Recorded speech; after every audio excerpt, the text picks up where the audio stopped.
ગત ચોમાસાના ભારે વરસાદ બાદ ખાડીપુરની સમસ્યાના નિવારણ માટે સુરત મ્યુનિસિપલ કમિશનરે સાવચેતીના ભાગરૂપે નક્કર કાર્યવાહી શરૂ કરી છે.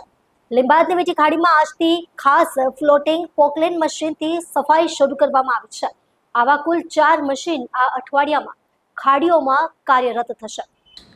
ગત ચોમાસામાં સુરત શહેરમાં પડેલ ભારે વરસાદના કારણે સર્જાયેલી ખાડીપુરની ગંભીર સમસ્યાના નિવારણ માટે મ્યુનિસિપલ કમિશનર દ્વારા સાવચેતીના ભાગરૂપે નક્કર પગલાં લેવામાં આવી રહ્યા છે. કમિશનરના આદેશથી આ વર્ષે ખાડીના એવા ભાગોમાં સફાઈ કરવા માટે જ્યાં પહોંચવું અઘરું છે ત્યાં ખાસ પ્રકારના ફ્લોટિંગ પોકલેન મશીનરીથી કામગીરી કરાવવા સૂચના આપવામાં આવી છે. જે પૈકી પ્રથમ મશીન લીંબાયત વિસ્તારની મીઠી ખાડીમાં આજ રોજ કાર્યરત કરવામાં આવ્યું છે. બાકીના 3 મશીન પણ આ અઠવાડિયામાં સુરતની અન્ય ખાડીઓની સફાઈ અર્થે કાર્યરત કરવામાં આવશે.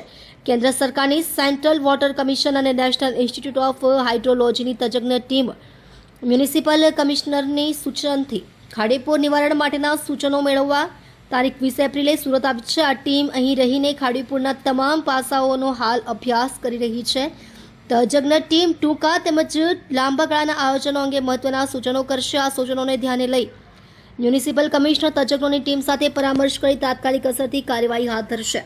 આગામી ચોમાસાની ઋતુ દરમિયાન દર વર્ષે આવતી ખાડીપુરની સમસ્યાના સ્થાયી નિવારણ માટે મ્યુનિસિપલ કમિશનર સતત નક્કર કામગીરી કરી રહ્યા હોવાનું અવલોકન થાય છે.